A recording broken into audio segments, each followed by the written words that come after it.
Hello mga ka-lady loves. Ayan, makita niyo sa video na walang maayos na lagay ng aking mga sangkap, mga gamit sa aking pag-shake. Ayan.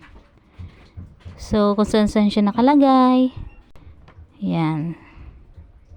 Kaya naman, naisip kong umorder ng cabinet. So, nakita ko lamang ito sa Shopee. So, maganda siya dun sa picture. Maganda siya lagay ng aking mga sangkap sa pag-shake.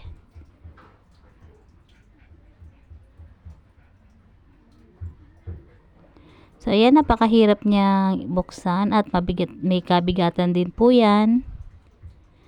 So, nagkakahalaga yan si Shopee ng 2,000 plus. Pero I think worth it naman. Magiging maayos na yung lagay ng aking mga sangkap. Hindi kung saan nakalagay. So, pangit tingnan at madumi tingnan.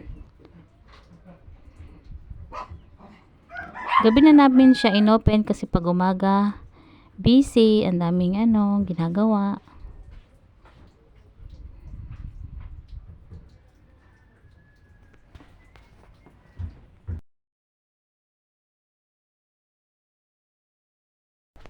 So, para ma-assemble namin siya, tinitingnan namin yung mismong picture niya dun sa Shopee para masundan namin yun. Kasi wala siyang instruction kung paano, meron siya instruction kung paano gawin, pero mahirap.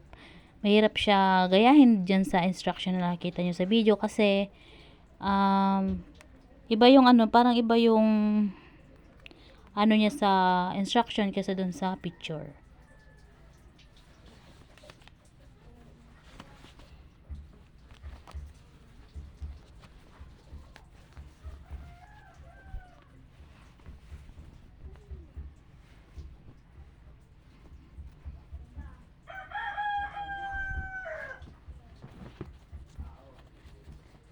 So, ayan, unti-unti na siyang nabubuo.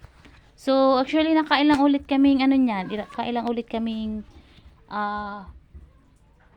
paglagay at pagbaklas. Binabaklas namin ulit kasi minsan nagkakamali kami ng lagay.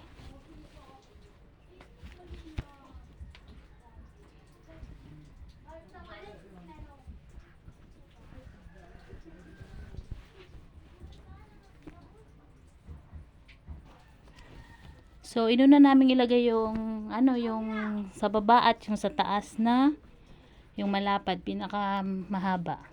So, ayan, ilagay na namin yung magdi-divide yung sa gitna. So, ayan. Malapit na siyang matapos.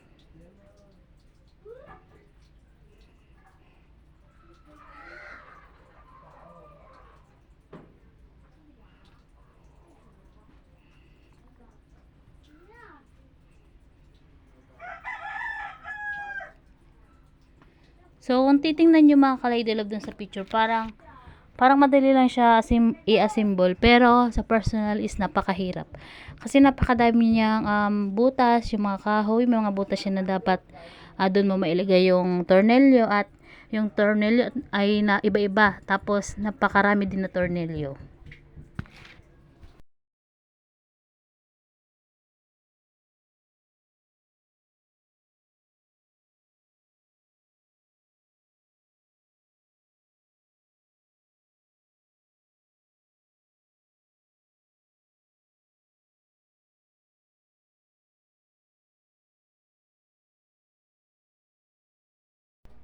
So, ayan, nakaka-excite, diba? Ayan, nilalagay ko na yung ng pinto. Ayan, yung hawakan, kung tawag dyan.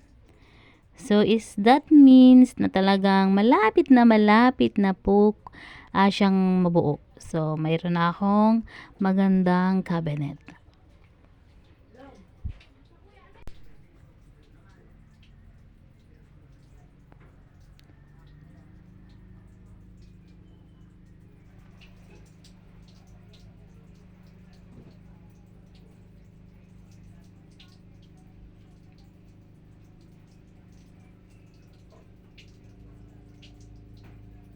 So, finally, ayan, super ganda. Ayan, malinis na po, 'di ba? Malinis na siya tingnan.